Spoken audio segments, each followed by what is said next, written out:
We're at the Living History Farm today. Usually we take the Living History Trail. And I don't know, I just decided we'd check out the farm because I never have. Come on.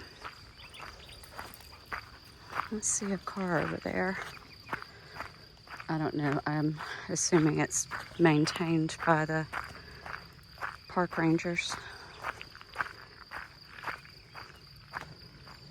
Maybe that's somebody who works there.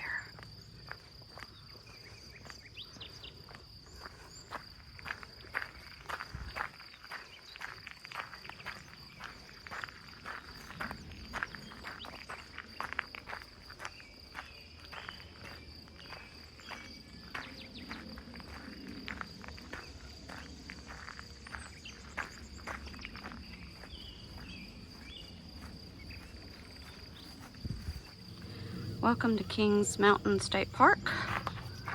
Welcome to the past. In the future, how might people look back at your life? How would a typical home of the early 21st century be depicted? What other buildings would be needed to give a fuller picture of your daily existence? Questions like these shape the Living History Farm, where you can glimpse the world of a typical upcountry farmer of the 1800s. Historians believe a farm once existed here, but today's site is not a recreation. Instead, it's a collection of buildings, some that predate the Civil War, were moved to this location. Others were constructed by the park, which help reveal life on an 1800s farm and its surrounding community. Cool. There's a barn, cotton gin, garden, vegetable garden, corn crib, sorghum cooker and press. You guys know what sorghum is? Carpenter shop, home place, smokehouse, outhouse, chicken coop, weave house. Wow, there's a lot. And a privy. Cool. Well, let's go look.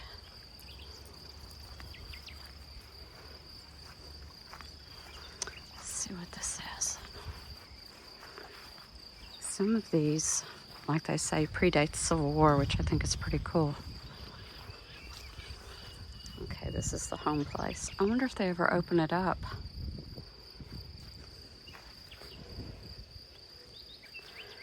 Let's see. The heart and headquarters of a working farm was the home place. Here, the family lived and children were schooled, particularly when weather forced people inside. The home place bustled with activity. Following a traditional design that's traceable back to the Scottish Highlands, John Robert Patrick built this cabin for his family of 7 in the 1850s. It was inhabited until about 1970. Wow. In 1976, the house was relocated here from the Sharon McConnell area, about 20 miles away. Well, the Scots did settle North Carolina, so that's not unusual that you would find a house constructed in that tradition.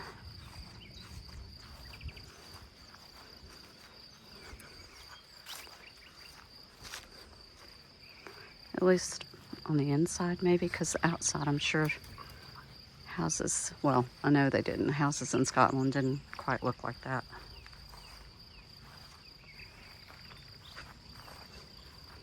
That's a private residence over there, so that's got to be maybe the caretaker of this area.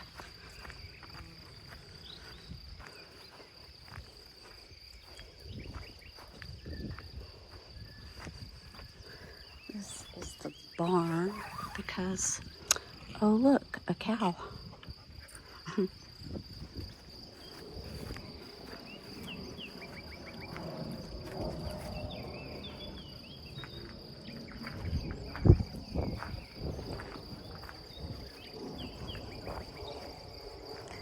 With sugar too expensive and artificial sweeteners unknown, how could farmers satisfy their sweet tooth? By using sorghum. Unlike sugarcane, sorghum is drought resistant, making it an ideal crop for this region. This must be the mill, maybe. Mill or gin? Maybe gin.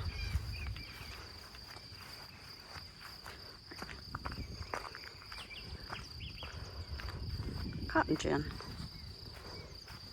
Cool. Please help us protect the history of South Carolina. Do not climb, push, or pull on the cotton gin gears and wheels. I will not.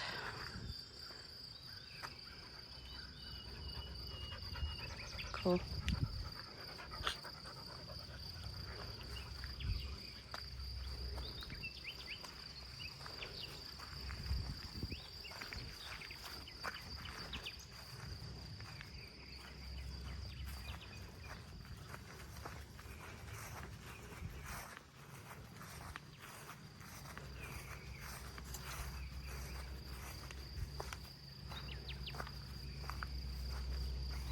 So cool. Gin.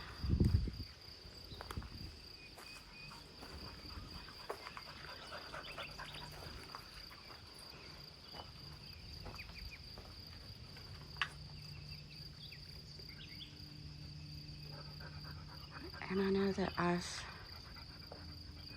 been to a cotton gin before, having grown up in the South, but this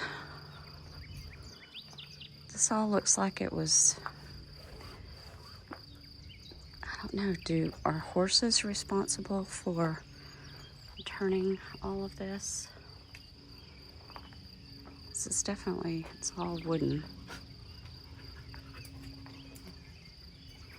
No motor.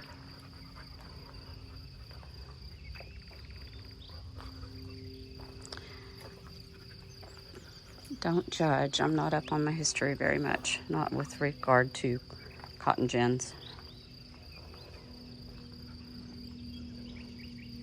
I mean, I know you have to separate the seed from the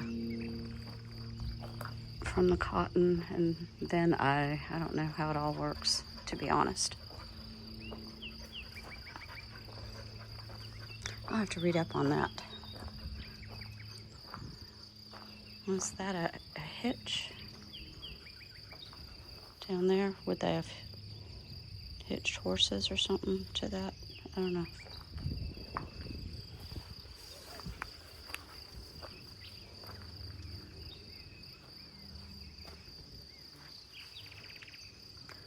Oh, well, how does it work? It's right here. Horses or mules were hitched to the sweeps at the base of the gear wheel column. Gear wheel column, that must be that. Come here. It's just other people. Horses or mules were hitched to the sweeps at the base of the gear wheel column. As the central gear rotated, two smaller wheels suspended from the ceiling turned. Each had smooth leather belts attached, which ran through holes in the floor to ceiling, and turned the crankshaft that operated the gin itself, located upstairs. After being picked, the cotton was brought to the second floor and fed into the gin, where rollers, brushes, and saws separated the fibers from the seeds. The seeds dropped into a tray beneath the gin and were collected for the next year's crop. The cotton fiber was then removed from the gin and placed into the press and pressed into tight bales when horses pulled down the pulley arms located underneath the press. Our gin lacks the ropes and weights utilizing the pulleys in the end of each arm. The main wheel of the press was turned by another leather belt. This force was multiplied by using the weights and pulley system to raise the arms, compressing the bale into the chute upstairs, where it would be wrapped, tied, and then dropped through the trap door to a waiting wagon. So there you go, that's how it works.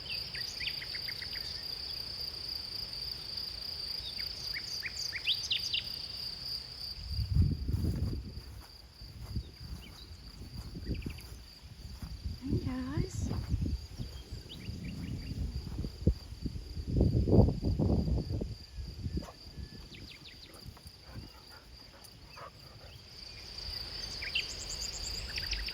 Who is that?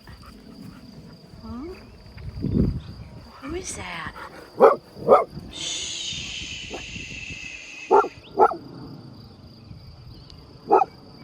They're not listening to you. They're paying you absolutely no attention.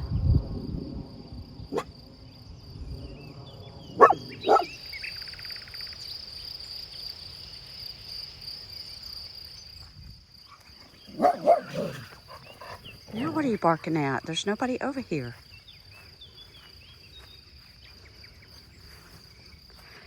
Meet the animals. So, who did we have out there? Rooster the horse, Leanne the horse, Baby the horse, Jack the donkey, and Belle the mule. Well, I definitely saw Jack and Belle. And that might have been Leanne, possibly. I have to go back and look again.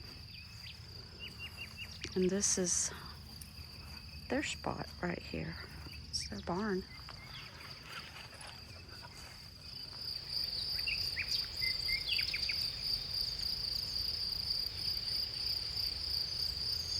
Well, I've read all the rules about the Living History Farm, and apparently it's okay for me to have Daisy out here on a leash, walking through the historical Living History Farm.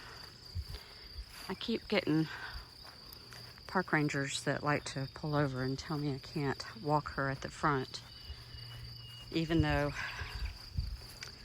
by their own rules and regulations it says that you can walk dogs anywhere within Kings Mountain, pretty much, except inside the buildings, and they have to be on a leash. So I don't know, that's confusing to me that they say that you can't walk at the entrance of the park with them on a leash. And that's one of our favorite places, but that's all right. We can come out here. The Living History Farm is really cool. So we'll just do that from now on. Come on, you.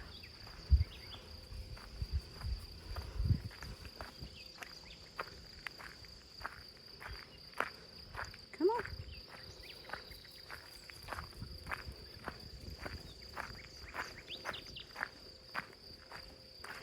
And there's places out here to picnic with a little grill. That'd be kind of nice. Come out and have a picnic. Come on, Daisy. Come out and have a picnic. Grill some hamburgers.